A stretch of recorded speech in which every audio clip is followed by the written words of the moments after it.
clases, pero igual es solo para estudio, no vayan a malinterpretar alguna otra cosa. No, solo tengo curiosidad, porque yo soy analfabeta en esto. Bien, a ver, Sandrita, ya que usted está ahí con ímpetu. Cuénteme. ¿Qué quiere que le cuente? Mejor le hago una pregunta. Dígame. ¿Qué es el proceso, Sandrita? Bueno, el proceso penal habíamos dicho que es el conjunto de actividades y formas del proceso que el papel desarrolla de cada quien, ¿no? El juez, el creyente adhesivo o el abogado y su representado en el Ministerio Público, mediante las cuales pues los órganos jurisdiccionales aplican la ley al caso concreto. Decíamos de que el proceso es el conjunto de actividades y formas mediante las cuales los órganos jurisdiccionales aplican la ley al caso concreto.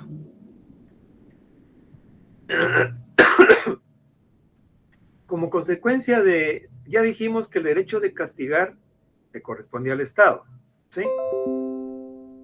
El derecho de castigar, bueno, le corresponde al Estado y el Estado crea esos mecanismos, ese instrumento que es el proceso. Pero a través de la historia, del tiempo, se han preguntado, ¿cuál es la mejor forma de poder aplicar la ley penal al caso concreto? Y es ahí como surgen las formas o sistemas procesales.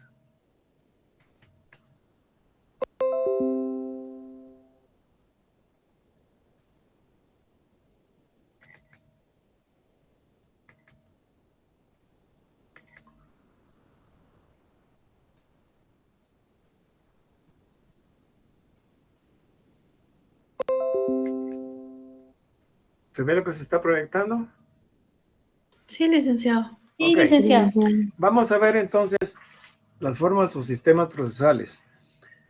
Vamos a ver vamos a hablar del sistema inquisitivo, el sistema acusatorio, el sistema mixto y finalmente vamos a ver cuál es nuestro sistema. Como les digo, a través del tiempo, los grandes pensadores, los doctrinarios, los estudiosos del derecho, dicen, ¿cuál es la mejor forma de poder aplicar la ley penal al caso concreto? ¿Cuál es la mejor forma de investigar? ¿Cuál es la mejor forma de llevar a juicio a una persona? Entonces unos dicen que sea secreto, que sea escrito, que sea no contradictorio. Otros dicen, no, es mejor que sea público, que sea oral y que sea contradictorio. Y otros dicen, no, lo mejor es que tenga una parte secreta y otra parte pública y que sea por escrito y que tenga algunas variantes de oralidad. Y así es como surgen los sistemas procesales. Históricamente, el primer sistema que nace a la vida jurídica o que surge es el sistema acusatorio. El sistema acusatorio nace en Grecia, que era la cuna de la cultura en aquellos tiempos, y tiene su máximo esplendor en la época de la República Romana. Ahí tiene su máximo esplendor. Como una negación al sistema acusatorio, surge el sistema inquisitivo.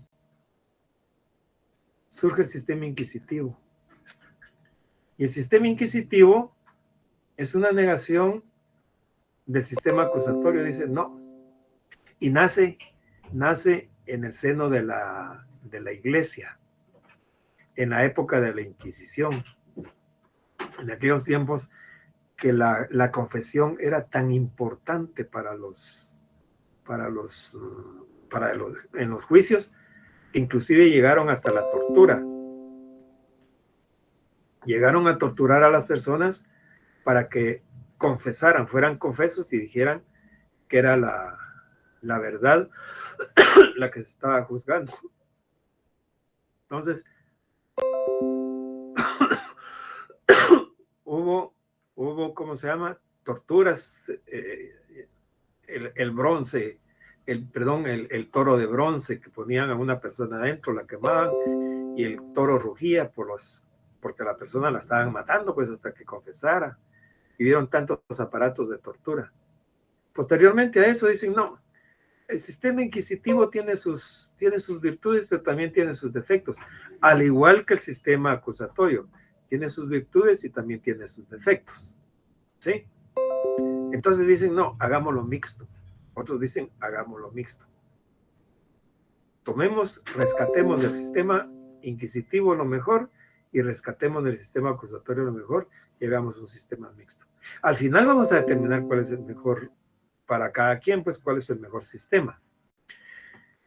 Ahora vamos a ver cada uno de los sistemas, tanto inquisitivo como el sistema acusatorio, y vamos a explicar también el sistema mixto.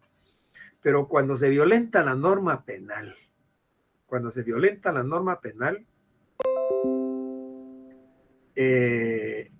surge como consecuencia de eso lo que es la acusación. ¿Sí? Ahorita voy, hombre. Regáñelo. Entonces,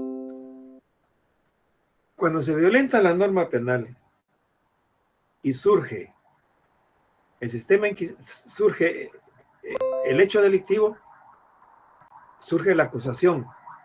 A esta persona le tenemos que dar el derecho de que se defienda. El derecho de que se defienda. Surge como consecuencia de eso la institución de la defensa. Entonces tenemos a dos partes.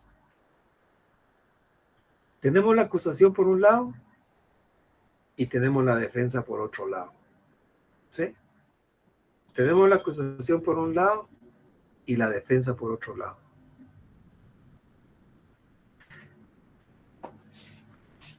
Por encima de ellos dos, de estas dos instituciones, debe haber otra institución supra, que con imparcialidad vaya a dilucidar la controversia que pueda surgir entre la acusación y la defensa. Surge como consecuencia de eso la decisión, que va a estar en manos de un juez o de un tribunal colegiado. Entonces, la mejor forma de estudiar los sistemas procesales es a través de la acusación, la defensa y la decisión. Es decir, en manos de quién está la acusación, si es en manos de los particulares, si es en manos de un órgano oficial, o si en ambos a la vez, dependiendo de la legislación, en manos de quién va a estar la defensa y quién va a tener la acusación. Es decir, es la mejor forma de poder analizar los sistemas procesales. Pero antes de que entremos a analizar cómo son los sistemas procesales en relación con la acusación, en relación con la defensa y en relación con la decisión, vamos a hablar en cuanto a su forma, cómo son. En cuanto a su forma, el sistema inquisitivo es secreto, escrito y no contradictorio. Repito, sistema inquisitivo en cuanto a su forma es secreto, es escrito y no contradictorio. A ver, ¿quién quiere? A ver, ¿quién me puede contestar? Cuando hablamos de que es secreto, ¿a qué creen ustedes que se refiere?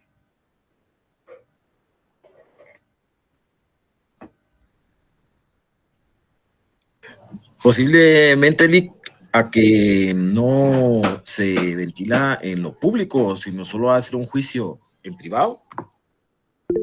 Merci.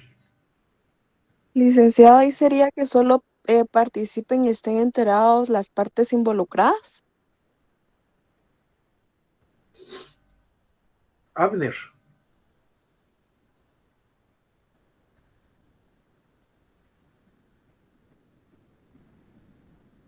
Abner Osvaldo Tomás. Luis Enríquez.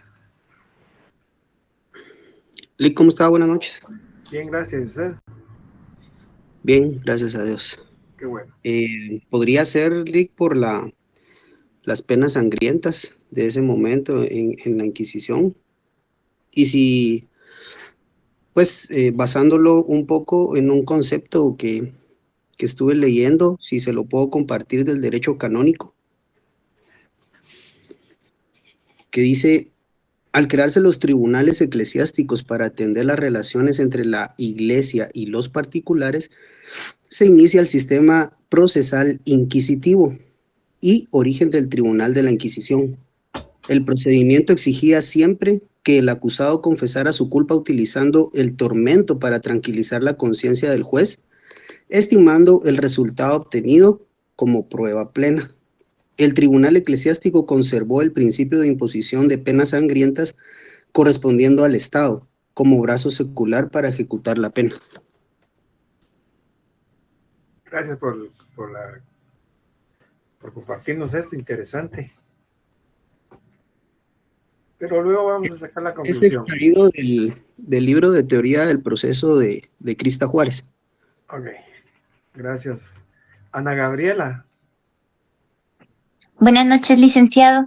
Buenas noches. Pues yo con lo que usted nos indica de que es secreto, pienso que no es de dominio público o de dominio popular. ¿Quién más había levantado la mano? No me percaté. Yo, Lick. Yo había levantado la mano. Carlos, Sí, a ver, Carlos. Sí, claro. Sí, lo que le quería aportar también, Lick, en este caso de la cuestión secreta, se puede dar los juicios se llevan bajo reserva. Ajá. Gracias, Carlos. Oscar. Lick, es secreto, tal vez solo están por las partes involucradas, Lick. Ahí apareció Abner. Buenas noches, Lick. Buenas Sí, noches, es que, perdone, no puedo activar mi micrófono y leyendo aquí un poquito en un libro, me llamó la atención lo que dice. Y es lo siguiente, dice: nuestro derecho procesal penal guatemalteco, el manual del fiscal, explica cómo imperó este sistema. El Código Procesal Penal de 1973, siguiendo el sistema inquisitivo heredado de la colonia, ponía en manos del juez la persecución penal y la decisión sobre la sentencia. Es decir, la misma persona que reunía la información, investigaba, controlaba la investigación y acusaba, es el que juzgaba. Aquí estamos hablando ya de la función de las funciones defensa, decisión y acusación. Pero yo me refiero a qué se refiere cuando dice que el proceso inquisitivo es secreto, escrito y no contradictorio. Y ahorita estamos tratando de analizar lo que es secreto. ¿Qué es secreto? Algo que no se puede decir. Te voy a decir un secreto, dice uno, pero no lo vas a decir a nadie. Así dice, ¿verdad? Te voy a decir un secreto. ¿Es cierto o no es cierto?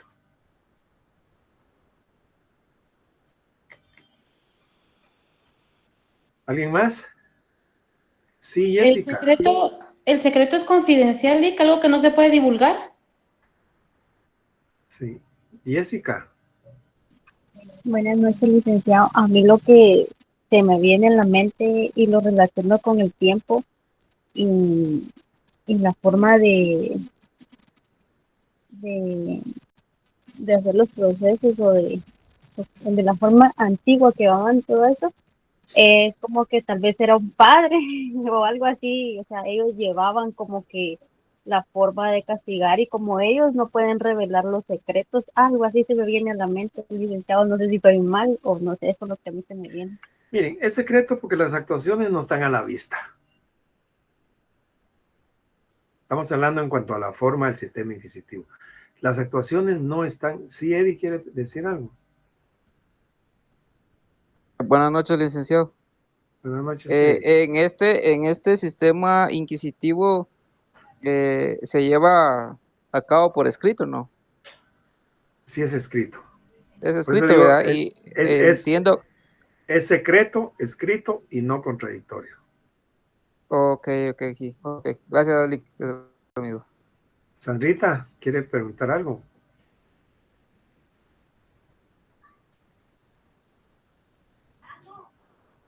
No, se me quedó levantada la mano. Ok. Les decía que es secreto porque las actuaciones no están a la vista para nadie. Es reservado para las partes y para las personas. Y tal vez adelantando un poquito, y en alusión a alguien que leía algo por ahí, como decimos que en un sistema eminentemente inquisitivo, en una persona se reúne lo que es la acusación, lo que es la defensa y lo que es la decisión. Es decir, que es una persona con una actividad multiforme. Acusa, defiende y toma la decisión. En cambio, el sistema acusatorio no. El sistema acusatorio es un sistema de partes. Está definida la acusación, está definida la defensa y está bien definida quién toma la decisión. Pero volvamos a lo que es la forma. Es secreto. Porque las actuaciones no son públicas.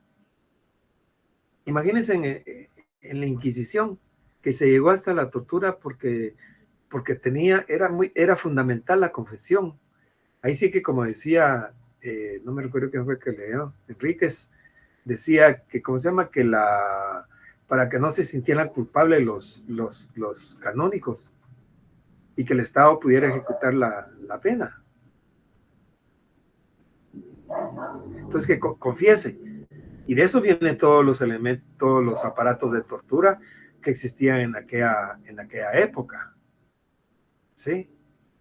Ahora bien, también es escrito. Las actuaciones son por escrito. Es decir, que la declaración de un testigo se va a tomar por escrito. No va a ser oralmente o de viva voz, sino que quien tiene que hacer de poner una declaración lo va a hacer por escrito. Es decir, que se le va a tomar su declaración y se va a escribir. Y finalmente decimos que es no contradictorio. Y cuando decimos que es no contradictorio, nos referimos a que no existe el debate, no existe la contradicción, no hay debate. No me refiero a que exista una etapa específica del debate, sino que me refiero a debatir, a que exista una contradicción entre las partes. Si yo digo que hubo muchas, yo fiscal digo que hubo muchas agravantes, el defensor puede decir, no, aquí al contrario, aquí no se están tomando en cuenta las atenuantes. Yo pido que se resuelva. Yo fiscal, yo pido que se condene. En eso consiste el debate, no en el debate como una etapa del proceso. Entonces, sistema inquisitivo, secreto, porque no está a la vista de las partes. No se tiene acceso, es reservado. Es escrito. Las actuaciones se hacen por escrito. Si bien es cierto que en una primera instancia son de viva voz, se documentan con escritura. Por ejemplo, la declaración de un testigo, llega el testigo, se pone frente al funcionario que tiene que declarar y este le toma su declaración y escribe lo que el testigo le está diciendo. Y finalmente es no contradictorio, porque no existe el debate, no existe la discusión, no hay oportunidad de discutir. En cambio, el sistema acusatorio no. El sistema acusatorio es un sistema, es público, es oral y es contradictorio. Es público porque no es reservado. Las partes tienen acceso al proceso. Es más, el público tiene acceso al proceso. Pueden ir a presenciar las las diligencias que se están realizando, cómo se está llevando a cabo el juicio o el proceso. Es público y especialmente para las partes. Actualmente nosotros tenemos regulado, dice, el sindicado o el procesado podrá asistirse de abogado desde el momento de su detención, quien tendrá acceso a todas las diligencias. No vas a comer. Solo porque yo voy a dormir. Marlene, tu micrófono. Marlencita no nos va a invitar. Dichosas que ya están cenando.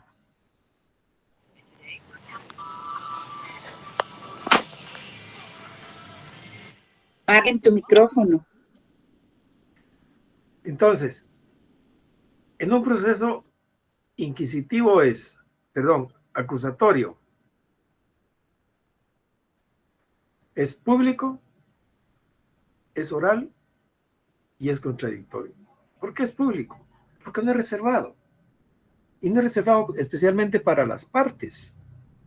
Fíjense que nosotros en el sistema anterior que teníamos, era un sistema mixto, que lo vamos a explicar más adelantito. Pero decía, el procesado no puede gestionar por sí, ni por medio de mandatario, sin antes haber sido indagado. Imagínense eso. En cambio ahora, cualquier persona que se sienta o que sepa que está siendo procesado o perseguido penalmente, puede acudir al Ministerio Público y decir, mira, aquí estoy, ¿qué pasó? Hay una denuncia contra mí, hay una querella, sí, quiero ver, deme copia, aquí está. Y llevar uno sus pruebas. Es decir, hay publicidad, pues. Es público. En cambio antes no. En un sistema inquisitivo no hay publicidad, no se puede, es reservado. Y finalmente existe el debate, porque es contradictorio. Hay contradicción en diferentes etapas del proceso y se acentúa en la fase del juicio. ¿Y por qué decimos que es contradictorio? Porque es un sistema, el sistema acusatorio es un sistema de partes. Está bien definido quién tiene la acusación. Hay un órgano oficial acusador en nuestro medio. Hay un defensor. Y existe quién toma la decisión. Existe quien toma la decisión.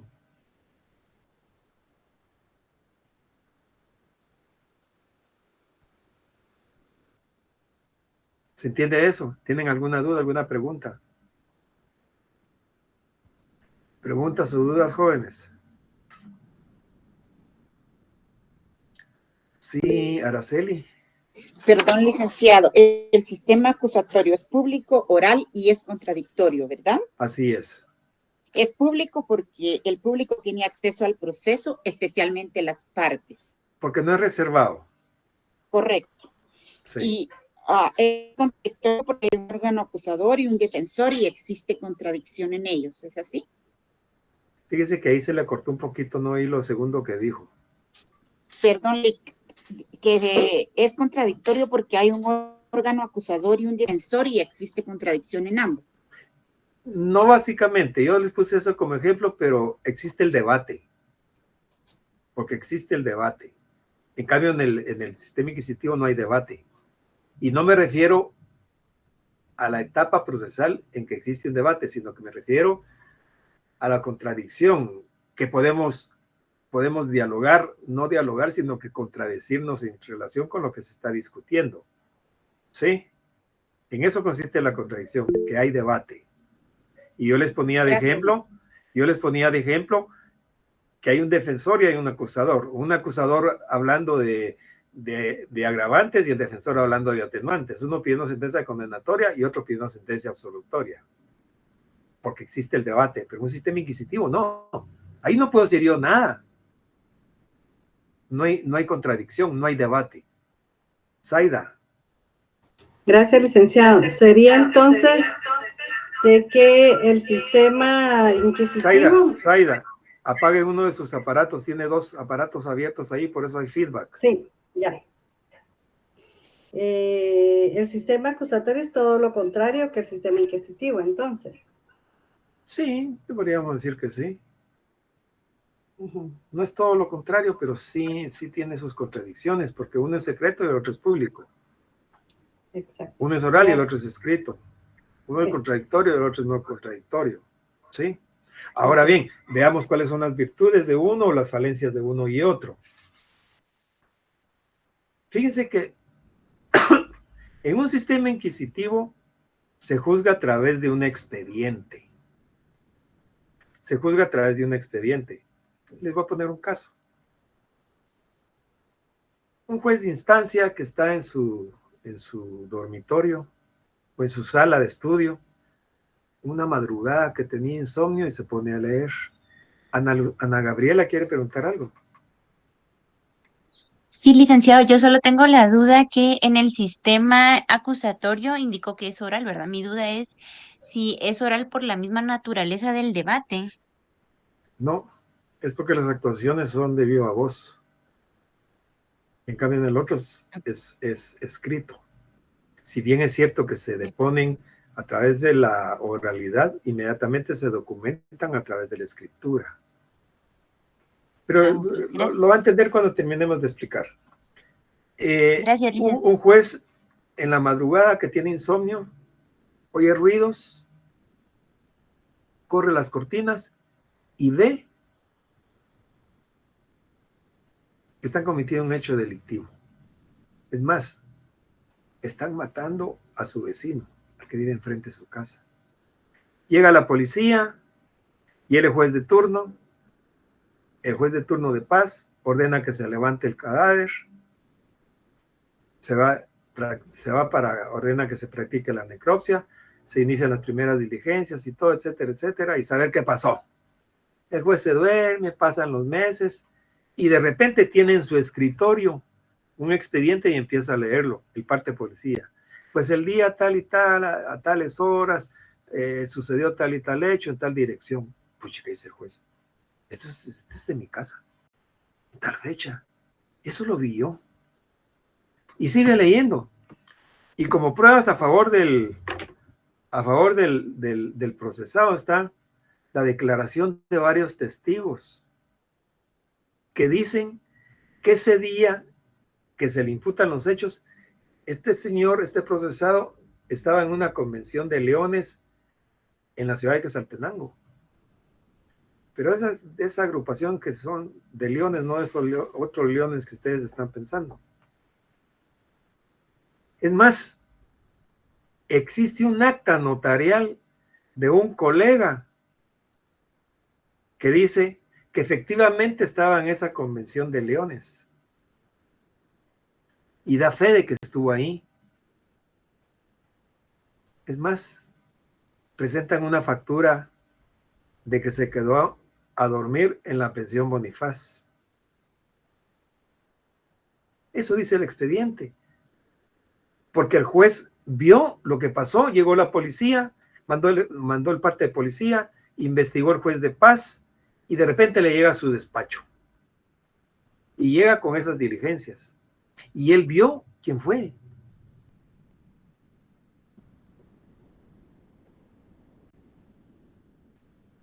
¿Qué harían ustedes como jueces si tienen en el expediente eso? Y el juez está para dictar sentencia. Ya tiene que dictar sentencia. ¿Será que absuelve o será que condena? ¿Qué dice Adela?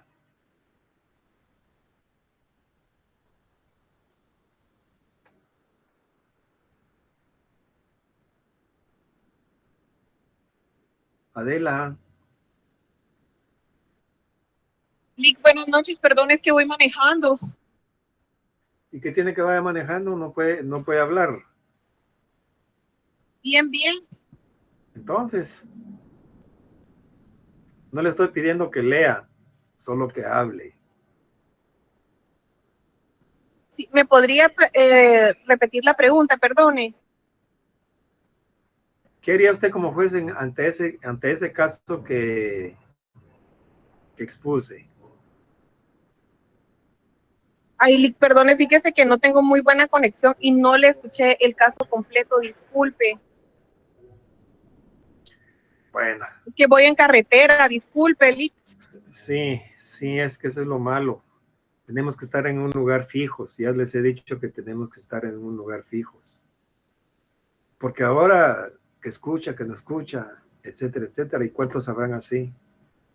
Yo solo los exhorto, no es un reproche, Adela, solo los exhorto a que hagan reflexiones de esto para no tener problemas posteriores. Muchas gracias, Lick, y perdone, voy a tratar de que esto no vuelva a suceder. No va a volver a suceder, Adela. Sí, Lick.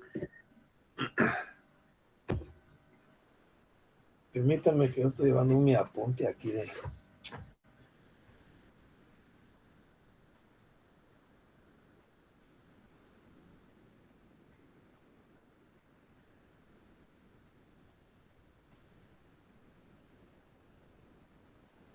Bueno. Efraín Carrillo.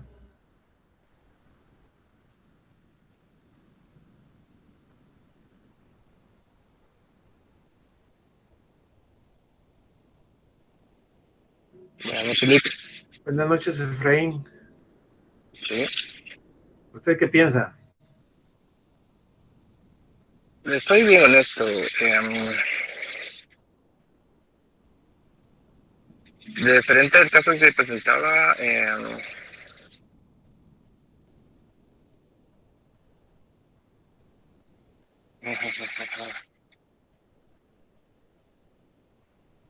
no, la verdad que no estoy muy seguro de qué comentario que opinarle. No importa que no esté seguro. Diga lo que piensa. Pues, como digo, sería de ver la investigación del MP. Estamos hablando del sistema La imposibilidad inquisitivo. material. Estamos hablando del sistema inquisitivo en relación con la escritura. ¿Alguien más? No he oído respuestas.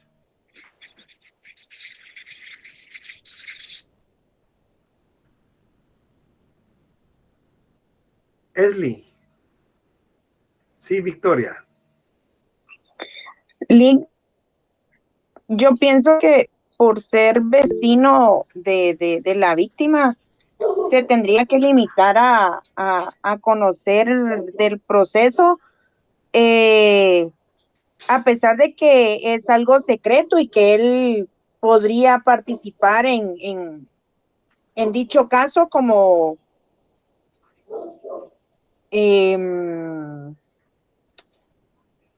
como testigo de los hechos, ¿verdad? No, al juez ya le llegó el expediente para dictar sentencia. Él tiene que dictar sentencia de acuerdo a lo que tiene ahí en el expediente. Jeremy. Yo analizaría el expediente, vería fundamento y dictaría sentencia. ¿Y qué sentencia dictaría? Yo me iría por la absolutoria. Por la absolutoria. Por la absolutoria. Araceli. ¿No podría el juez negarse a conocerle? ¿Trasladarlo a otro órgano? Lo que pasa es que el proceso, la parte procesal de excusarse ya pasó, el expediente ya lo tiene para dictar sentencia, o sea que ya pasó toda esa parte procesal. Y también habría que ver si hay causal de excusa, pues. El expediente en un sistema así inquisitivo, se hizo la investigación por parte de un juez de paz y a él le llegó ya para dictar sentencia. Y como dice Jeremy, ¿qué puedo hacer yo? Lo único que puedo hacer es dictar sentencia. ¿Con base en qué? Con base en lo que tengo ahí. A mí me consta con base que, al expediente, licenciado. Con base en el expediente. Con base en el expediente y tiene que dictar una sentencia absolutoria. Porque eso es lo que dicen las pruebas en el papel. ¿Sí? Sí, Oscar. Buenas noches, licenciado. Fíjese que yo soy docente y de repente no viene al caso, pero a uno como docente le pasa. ¿Sí? Que hay un amigo, hijo de un amigo, que tronó la clase, ¿va? Entonces uno viene y con base al resultado le dice, mire, su hijo perdió, así seamos amigos, pero tiene uno una resolución de un proceso en la cual este joven perdió y lo mismo está pasando en este caso. El juez tiene, es decir, los documentos, las investigaciones y demás, y pues tiene que basarse en ello. Gracias. Con gusto, Oscar. Sí, tiene que basarse en el expediente.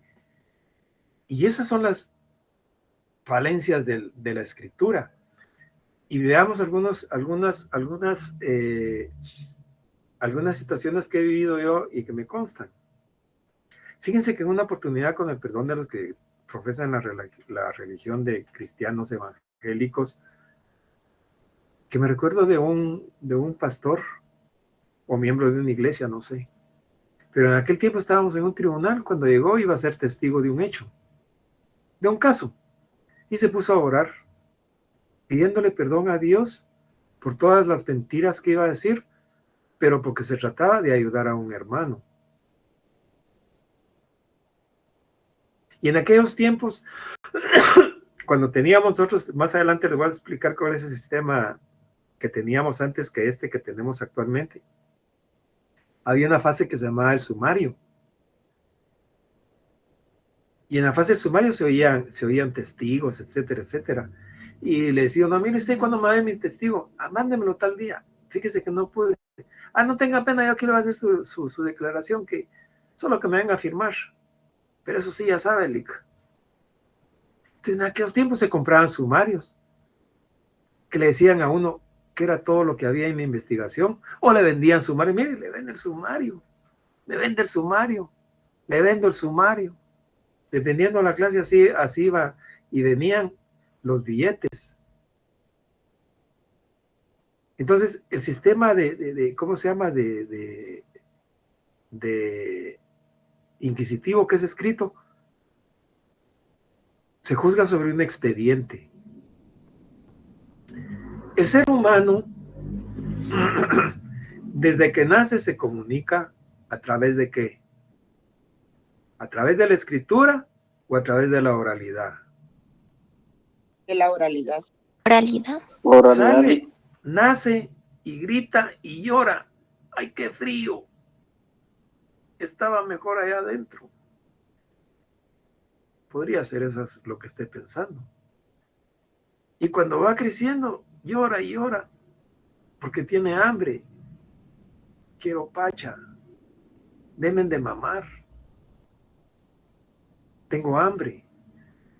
Si pudiera hablar diría tengo hambre, pero se está expresando oralmente.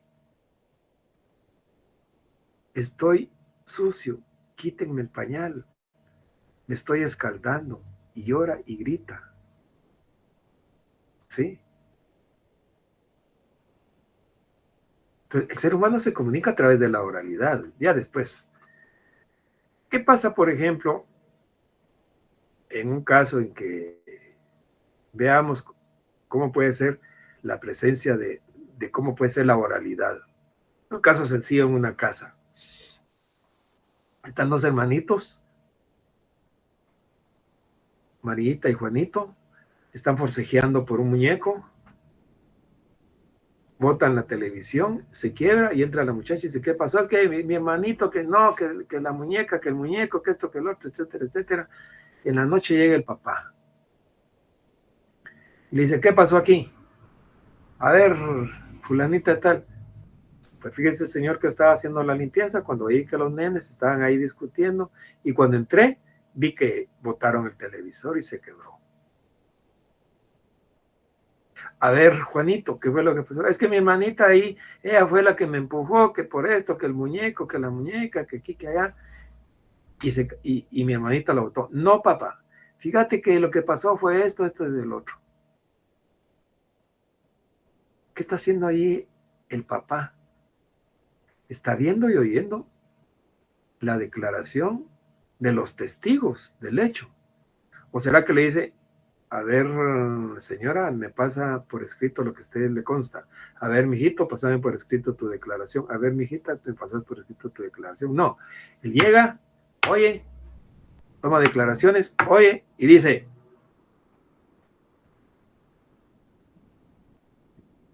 se quedan sin televisor.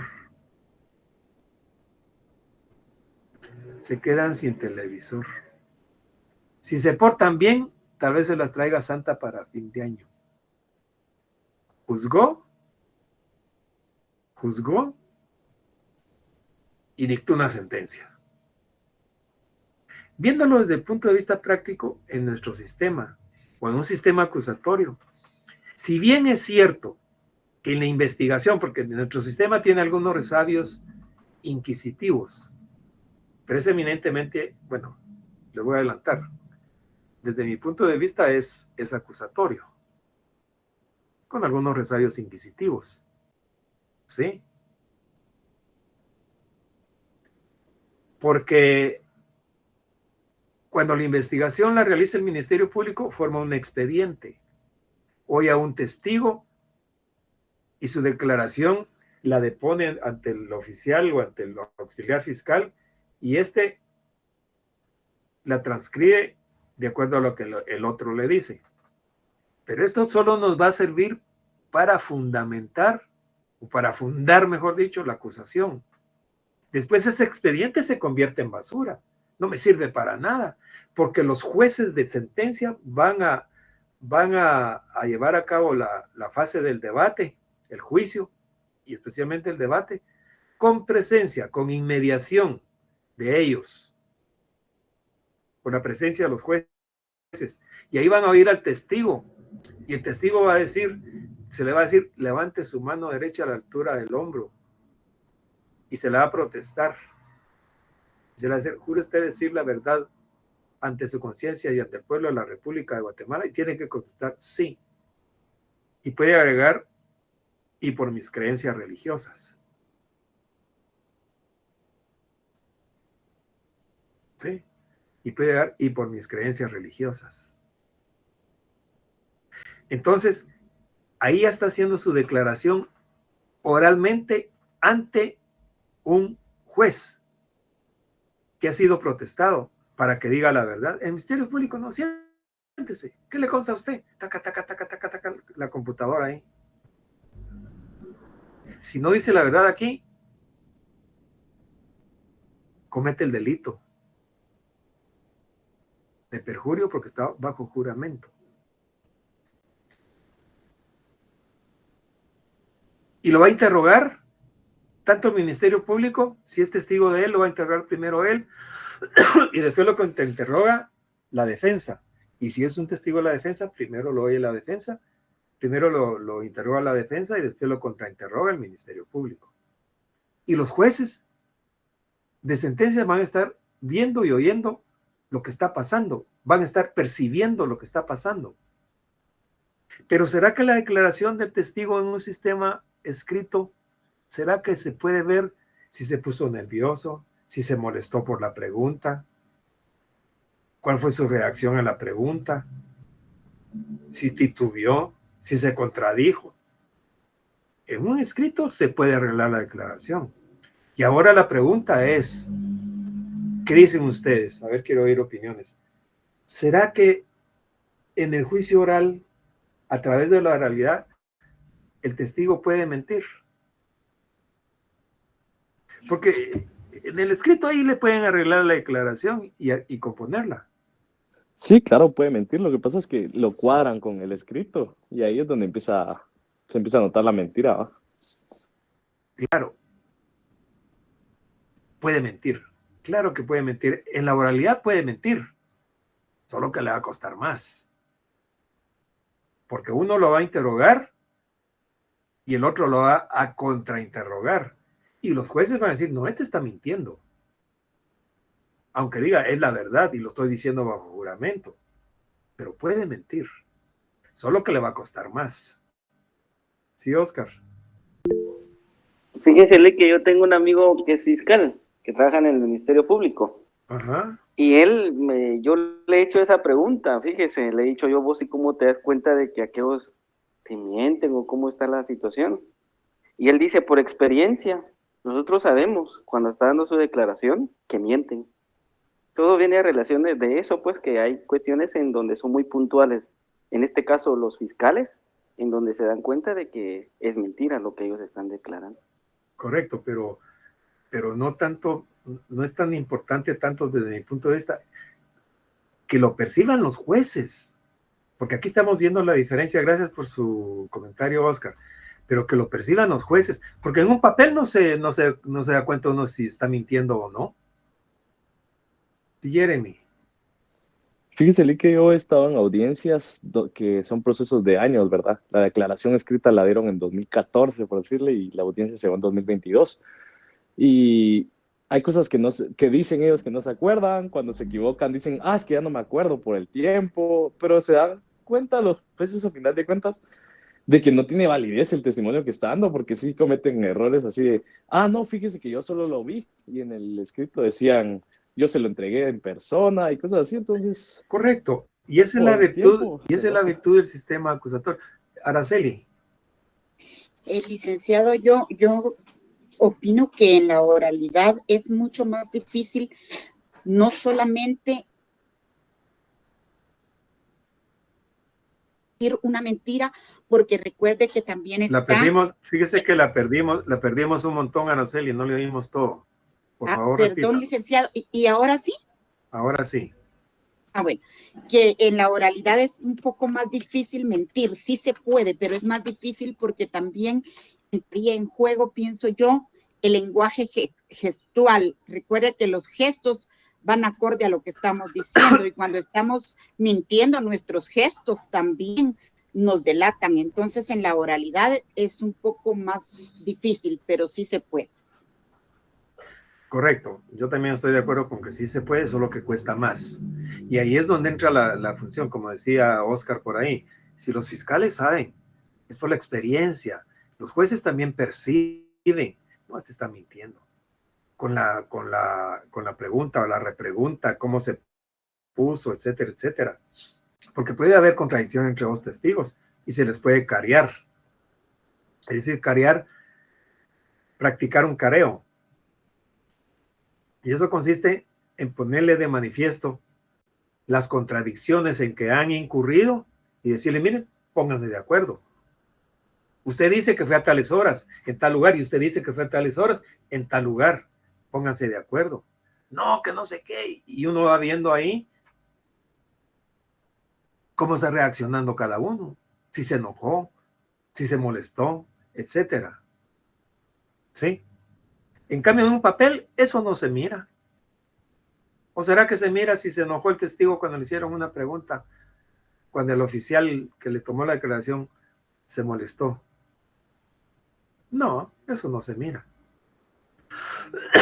Entonces,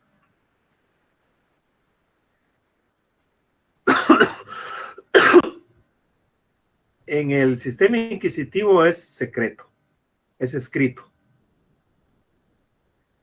El sistema acusatorio no. Es público, es oral. Y estamos ahorita analizando lo que es las virtudes o falencias de un sistema y de otro sistema. Y finalmente decimos que es contradictorio en el sistema acusatorio y no contradictorio, porque en uno existe el debate y en otro no existe el debate. Fíjense que como tenemos que hablar un poquito de la, ¿cómo se llama? De la historia. Bueno, mejor hablemos antes del sistema, ¿cómo se llama? Del sistema mixto. Ya les dije que la mejor forma de estudiar los sistemas procesales es que se haga a través de la acusación, de la defensa y la decisión en manos de quien está. Y tenemos que estudiar un poquito nuestras instituciones y la historia como ha sido. Nosotros anteriormente teníamos un sistema mixto. El sistema mixto dice, los que defienden esta posición dicen, no todo lo del sistema inquisitivo es malo, ni todo lo del sistema acusatorio es malo. Rescatemos lo que es bueno y hagamos un sistema mixto, que tenga tanto uno como del otro. Y estos dicen, rescatemos lo que tenga bueno el sistema inquisitivo y rescatemos lo que tenga bueno el sistema acusatorio desde el punto de vista de cada quien. Y dicen, no, hagamos un sistema mixto, que tenga una parte secreta y una parte pública. Y de hecho, sí era nuestro sistema. Tenía una parte secreta y una parte pública. El proceso se iniciaba por denuncia, querella o de oficio, o conocimiento de oficio. Y en aquellos tiempos, con el código anterior, se tenía el parte de policía, porque no era prevención policial, sino que se llamaba parte de policía. Se tenía como una denuncia. Sí tenía las características de una denuncia. Entonces teníamos 3 formas de iniciar el proceso: denuncia, querella y conocimiento de oficio.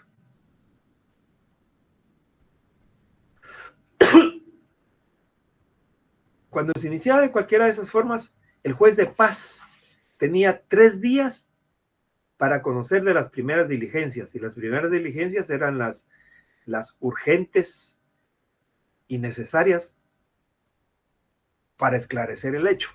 Fíjense cómo estábamos. Luego pasaba a un tribunal de instancia, y el tribunal de instancia tenía que dictar auto de prisión provisional, así se llamaba, ahora es preventiva. No podía pasar el 5.º día de las primeras diligencias sin que se dictara el auto de prisión o dejar libre a la persona.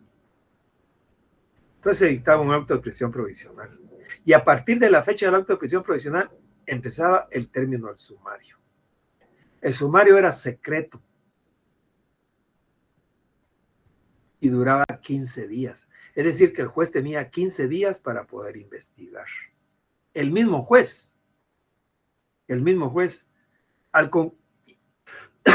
y al iniciarse el proceso, se abrían 2 cuerdas.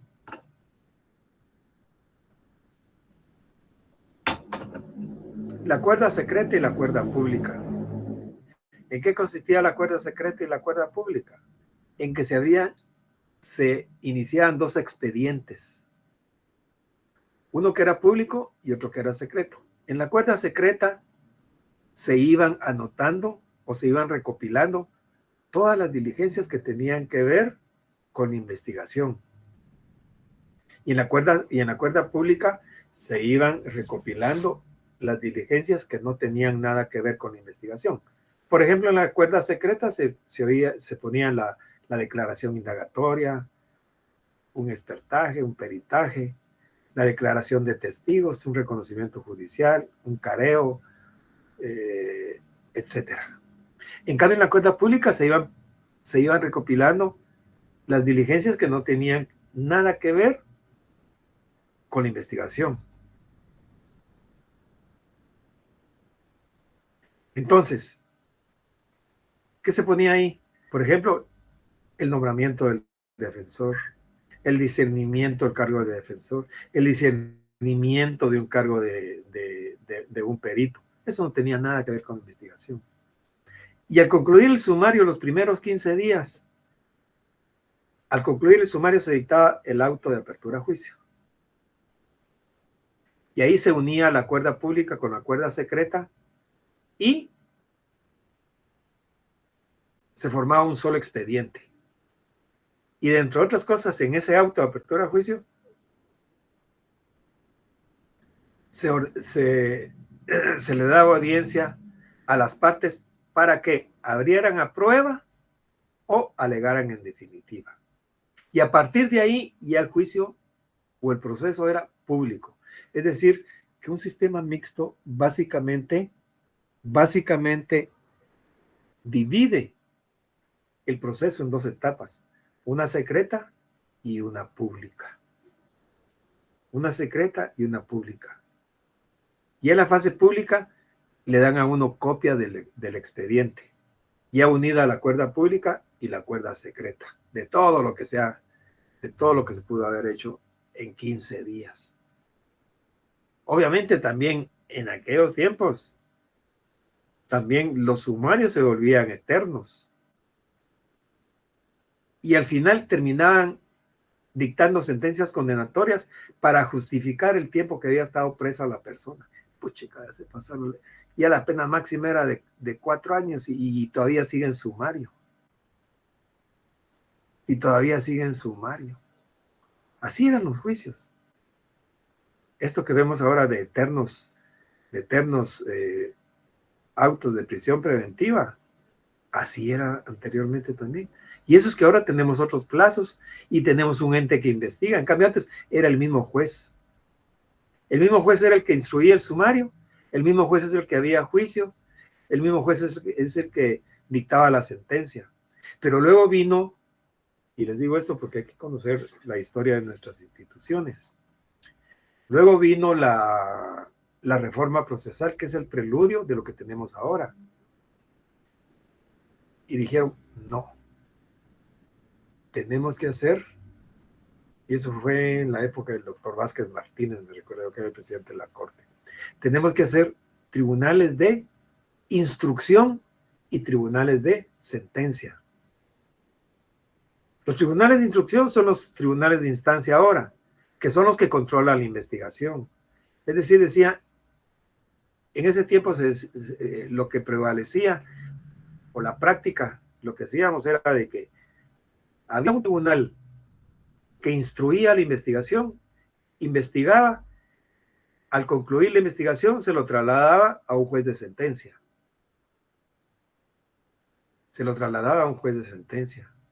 Y el juez de sentencia ya desarrollaba el juicio y dictaba sentencia.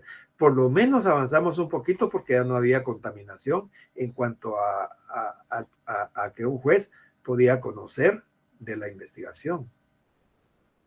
Si un juez conocía la investigación y otro era el que dictaba sentencia. Y antes de esa reforma, todos conocían de la investigación. Y fíjense que cuando entró en vigencia el código actual, como siempre han habido problemas políticos, problemas de poder, recuerdo que en ese tiempo ¿quién era? Ramiro de León Carpio, había habido un problema y a él lo designaron como presidente. Y la vacatio legis, o sea, el tiempo en que entra en vigencia un código, entre que lo sancionan y que entre en vigencia. Dice, el presente decreto entrará en vigencia, el presente código entrará en vigencia 6 meses después de su publicación en el diario oficial. Algo así me recuerdo yo que decía el código. ¿Y qué fue lo que pasaba? Vamos a ver. Aquí dice, vigencia, el Código Procesal Penal entrará en vigencia el 1 de julio de 1994. Y fue dado en el Palacio del Organismo Legislativo en la Ciudad de Guatemala a los 28 días del mes de septiembre de 1992. Entrará en vigencia en el 94. Es decir, que hubo 2 años para que se discutiera y se analizara cómo iba a ser el nuevo procedimiento. Tuvo que haber habido seminarios, todos los operadores de justicia, fiscales, jueces, abogados litigantes, pero no estábamos preparados para que entrara en vigencia el código y se hablaba de una prórroga de la vacatio legis, pero el Congreso estaba divorciado del Ejecutivo y no prorrogaron la vacatio legis, o sea, de entrada en vigencia del código. Inmediatamente no se pusieron de acuerdo por llevarle la contraria al presidente y el Congreso no accionó y de un día para otro entró sin tener la infraestructura, sin estar preparado, sin nada. Y me recuerdo perfectamente de ese día, ¿ya? Porque casualmente estaba atendiendo un asunto de tránsito. Y en aquel tiempo, con el código anterior, los jueces de paz, perdón, los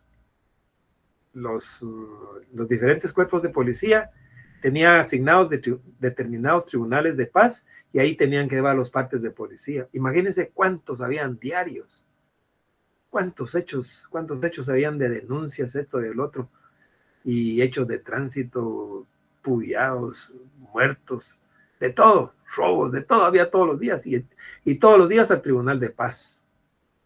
y llevaban los partes de policía, los tanantes de papeles. Y los jueces de paz lo recibían, hacían lo que tenían que hacer y después se pasaba a un tribunal de instancia. Y ese día llegó la policía a los tribunales de paz donde le dijo, mire, no le podemos recibir nada. ¿Por qué? Porque ya no nos compete. Ahora lo tienen que llevar al Ministerio Público. ¿Y quién era el Ministerio Público? Era el fiscal general, 2, 3 abogados y unos cuantos oficiales. Eso era todo el Ministerio Público. Y me recuerdo que yo fui al cuerpo de policía y finalmente me dijeron, fíjese que ya no lo recibieron, pero lo fuimos a dejar a tal dirección. Y me voy para esa dirección, era una casa, que no sé por qué resultó en esa casa, que estaba por Belén. Y me recuerdo que ese muchacho que me atendió ese día había sido mi alumno, y después fue fiscal, muy famoso. Tuvo varios casos, ya se me olvidó el nombre, pero ya no está de boga, ya no sé ni qué se haría, porque hace muchos años, imagínense. Estoy hablando del 94. ¿Y qué tal, me dijo, qué anda haciendo aquí? Buscando mi parte policía. Y entré y era un gran cuarto.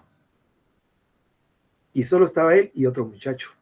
Pues fíjese, que solo nosotros estamos aquí solo recibiendo, porque ya, como no se pudo, mire, aquí estamos viendo qué hacemos, era un caos eso.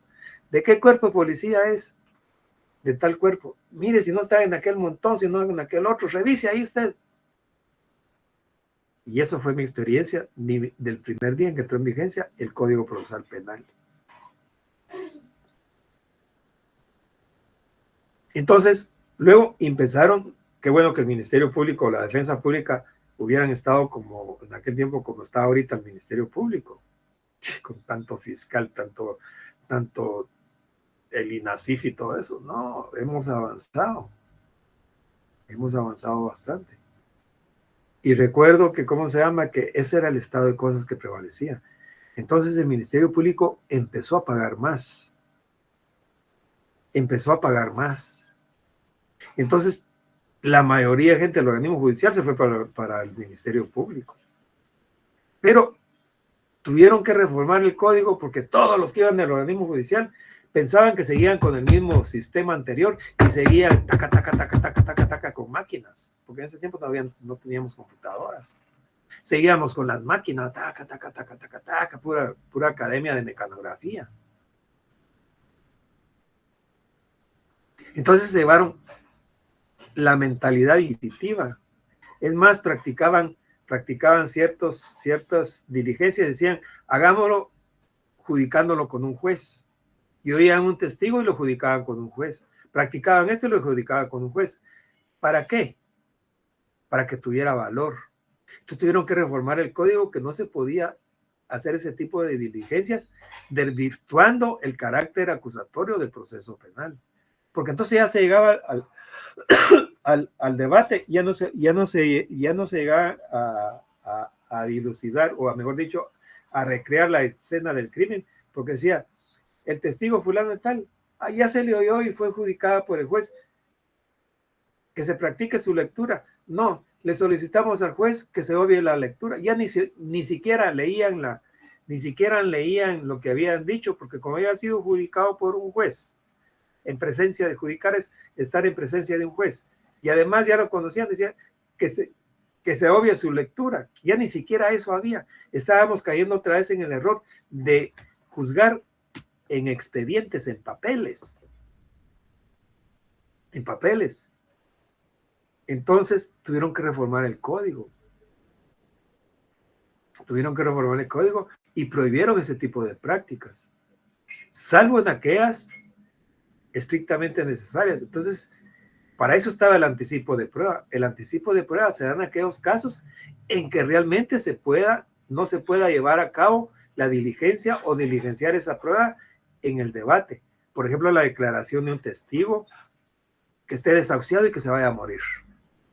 Mire, hay un dictamen que se va a morir, pero puede todavía declarar. O de un turista que esté por aquí y que tenga que irse del país, pues mire, todo en mi declaración, porque si no, no me voy. Yo no puedo estar aquí para el debate entre un mes, entre 2 años, entre 6 meses.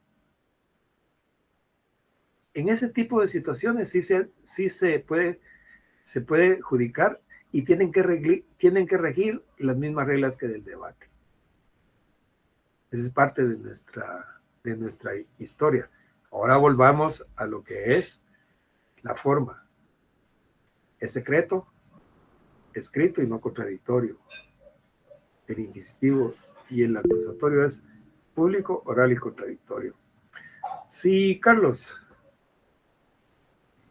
Lick, a mí solo me quedó una duda con el sistema mixto. ¿Quién interponía las cuerdas? Porque hablamos de la cuerda pública y la cuerda... La ley no las interponía, la ley decía que al iniciarse la instrucción sumaria, en la primera resolución se llamaba el auto de instrucción, y en el auto de instrucción se ordenaba que se abriera la cuerda pública y la cuerda secreta. En la ley no era como dos excepciones. No son excepciones, no, eran dos expedientes, uno público y otro secreto.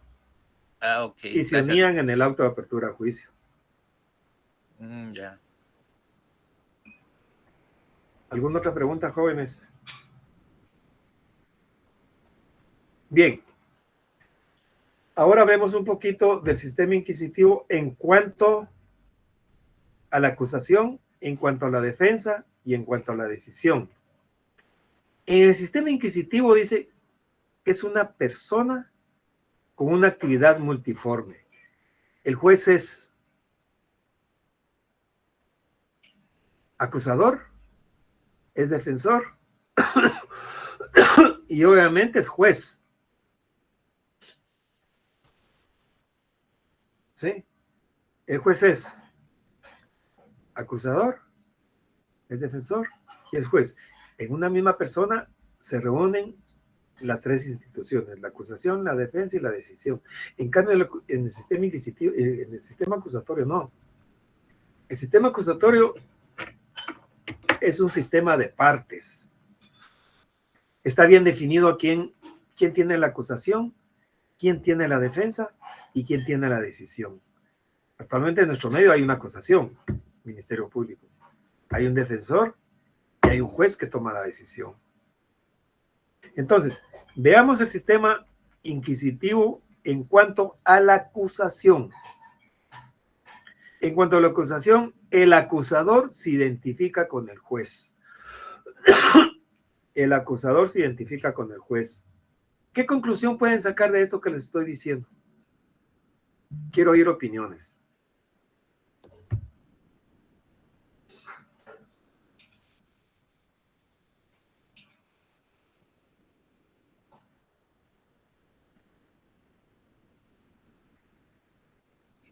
Que al momento de identificar el acusador, se sabe que se está condenando o condenar a la persona correcta.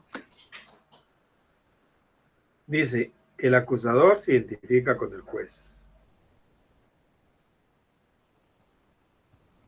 ¿Qué conclusión pueden sacar de esto? Sí, Efraín. Da su versión de lo ocurrido, primera declaración. ¿Alguien más?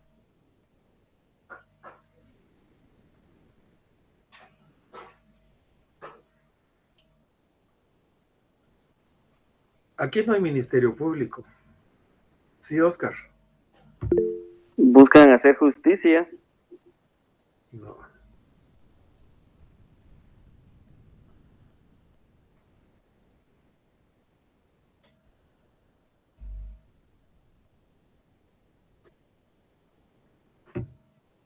Sí, Ángel. Muy buenas noches, licenciado. Bueno, como usted comentaba, ¿verdad? En esta época no había, pues, Ministerio Público, entonces era la iglesia quien acusaba y por tanto quien culpaba, ¿verdad? Porque cuando media vez acusaba a alguien, prácticamente era imposible dar una sentencia absolutoria, porque era, por ejemplo, con las brujas, ¿verdad? Esto es solo un ejemplo. Cuando las tiraban al agua para ahogarlas, si no se ahogaban, eran brujas. Entonces, y si se ahogaban, las perdonaban, pero de todos modos, obviamente, no funcionaba ese sistema en lo absoluto, a mi parecer. Cuando yo no dije que, yo lo que dije fue que el sistema inquisitivo nació en el seno de la iglesia. Y obviamente llegó hasta nuestros días. El sistema inquisitivo llegó hasta nuestros días. Nació en el seno de la iglesia. Pero, ¿qué podemos sacar de esto? Que el sistema, en cuanto a la acusación, el acusador se identifica con el juez. Quiere decir que hay un órgano oficial acusador. No está en manos de los particulares. Porque el juez es un órgano oficial. Entonces, hay un órgano oficial acusador. ¿Que está en manos de quién? En manos del juez. El juez promueve de oficio el proceso. Dicta las medidas que cree que son urgentes y necesarias. Él es el que dice, oigas este testigo, a este no, practiques esto, hagas el otro, esto no, etcétera, etcétera. Es decir, que el impulso procesal es de oficio y lo impulsa el juez. Las partes no tienen actividad. ¿Por qué no tienen actividad las partes? Porque no hay. El mismo juez es el que acusa. El mismo juez es el defensor. Hay un órgano, ya les dije que hay un órgano oficial acusador. Se exige una acusación oficial y es el mismo juez. Esto es en cuanto a la acusación. En cuanto a la defensa, el acusado no puede ser patrocinado